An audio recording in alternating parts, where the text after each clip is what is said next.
In this video we will basically talk about the inverters classification और हम देखेंगे कि डिफरेंट कौन से इन्वर्टर्स हैं that we will be going to study in our course.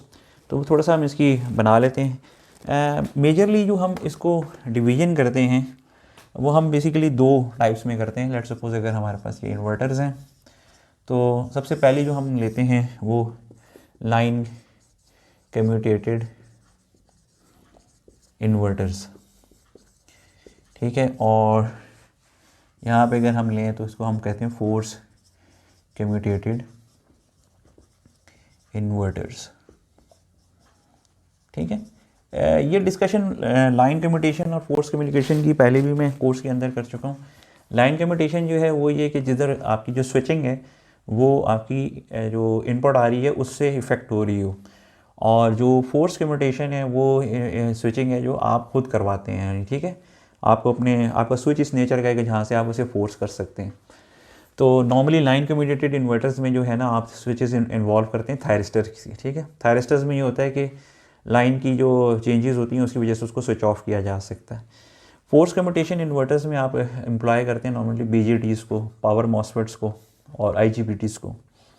वहाँ पे अपनी आप मर्ज़ी से जो इनपुट सिग्नल दे रहे होते हैं उसको उसकी वैल्यू चेंज करने की वजह से आप अपने स्विच को ऑन या ऑफ़ करवा सकते होते हैं।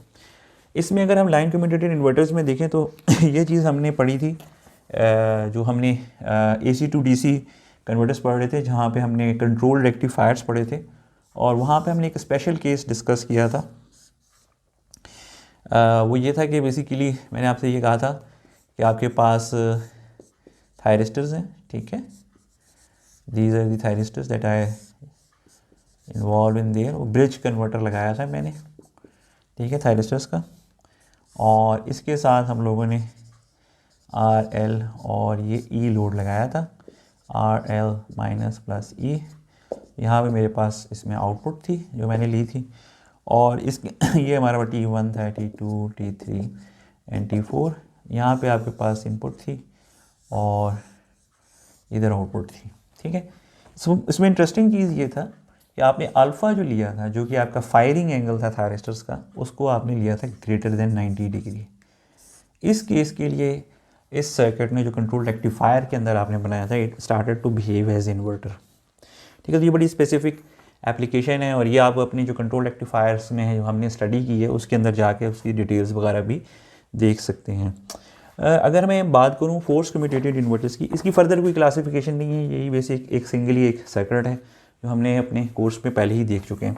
फोर्स कम्यूटेटेड इन्वर्टर्स की अगर मैं बात करूँ तो वहाँ पे हमारे पास थ्री डिफरेंट टाइप्स के कन्वर्टर्स हैं। एक को हम वोल्टेज सोर्स इन्वर्टर्स कहते हैं, एक को हम करंट सोर्स इन्वर्टर्स कहते हैं, और एक हमारे पास PWM इन्वर्टर्स हैं, ठीक है। तीन हमारे पास जो हैं इसके अंदर जो है वो अवेलेबल हैं क्लासिफिकेशंस।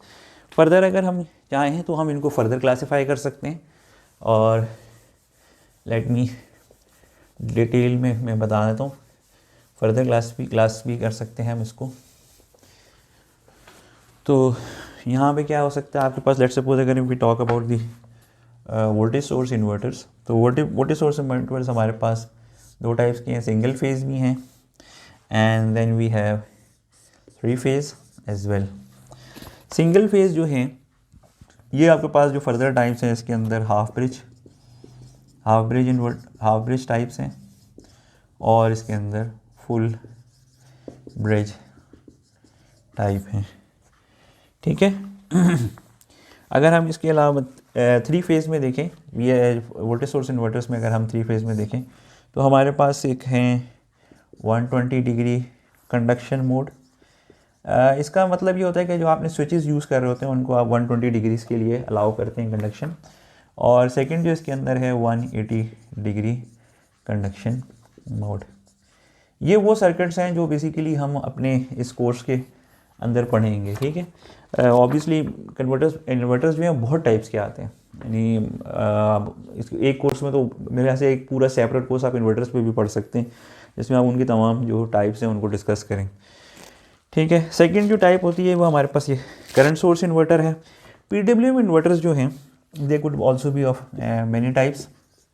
कुछ है जो हम डिस्कस करेंगे वो मैं यहाँ पे हाईलाइट कर देता हूँ। एक है आपके पास सिंगल PWM, ठीक है। सेकंड जो है आपके पास मल्टीपल PWM, और थर्ड जो है आपके पास वो है साइनोसाइडल PWM, ठीक है। ये कुछ टाइप्स के इन्वर्टर्स हैं जो हम यहाँ पे यूज़ करेंगे। स्पेसिफिकली छोटी छोटी बातें कर लेते हैं थोड़ी सी कि जी ये हमारे पास जो वोल्टेज सोर्स इन्वर्टर है जिसे हम VSI लिखा हुआ है, this is basically the voltage source inverter. इसका मतलब ये है कि जो आपकी इनपुट पे लगा होगा वो एक वोल्टेज सोर्स होगा। करंट सोर्स इन्वर्टर यानी आपकी इनपुट पे जो है कोई करंट जो है, और PWM तो सारे ही जानते हैं कि जैसे basically this is the pulse with modulated inverters, ठीक है। यहाँ पे पल्स विद को आप यूज़ कर रहे होंगे, पल्स विद मॉड्यूलेशन को यूज़ करेंगे आउटपुट के लिए, को कंट्रोल करने के लिए, ठीक है। अगर हम VSI की बात करें, वोल्टेज सोर्स इन्वर्टर की, तो इसकी केस में हमारे पास जो है supply will be constant voltage source, ठीक है। यहाँ पे हमारे इस केस में हमारे पास ये होगा कि जो हमारी सप्लाई होगी वो बिल्कुल कांस्टेंट वोल्टेज सोर्स होनी चाहिए, उसके अंदर कोई वेरिएशन नहीं होनी चाहिए, क्योंकि ऑब्वियसली आपने अगर इन्वर्टर चलाएंगे तो उसके आगे कोई लोड भी लगाया होगा। सो इन केस अगर आप चलाते हैं तो ऐसा ना हो कि आपकी इनपुट जो है वो चेंज होना शुरू हो जाए या कम होना शुरू हो जाए या कोई इस तरह के उसके अंदर फ्लक्चुएशन आए, तो आपको ये कांस्टेंट वोल्टेज सोर्स चाहिए होता है, ठीक है। वेयर एज अगर हम बात करें CSI की, तो this is constant current source. इस केस के अंदर अगर हम देखें तो हमारे पास जो है जो हमारा सोर्स होगा वो एक करंट सोर्स होगा and that will be a constant current source, ठीक है। अगर कोई इन्वर्टर की आउटपुट पे वोल्टेज वेरी करती है तो उसके इनपुट करंट के अंदर कोई चेंजेस नहीं आएंगे, तो ये basically that will be the CSI case. PWM जो है वो बहुत जनरल है, सबको पता है कि पल्स विद मॉड्यूलेटेड होते हैं कि पल्स की जो विड्थ है उसको वेरी करके जो है आप अपनी आउटपुट को कंट्रोल कर सकते हैं। तो ये कुछ थोड़ी सी क्लासिफिकेशन थी हमारी इन्वर्टर्स की जो इसके अंदर हमने डिस्कस की। इसको हम कंटिन्यू करेंगे और एक एक टाइप को जो है हम डिस्कस करेंगे और देखेंगे कि वो क्या हो सकती हैं, ठीक है। Thank you.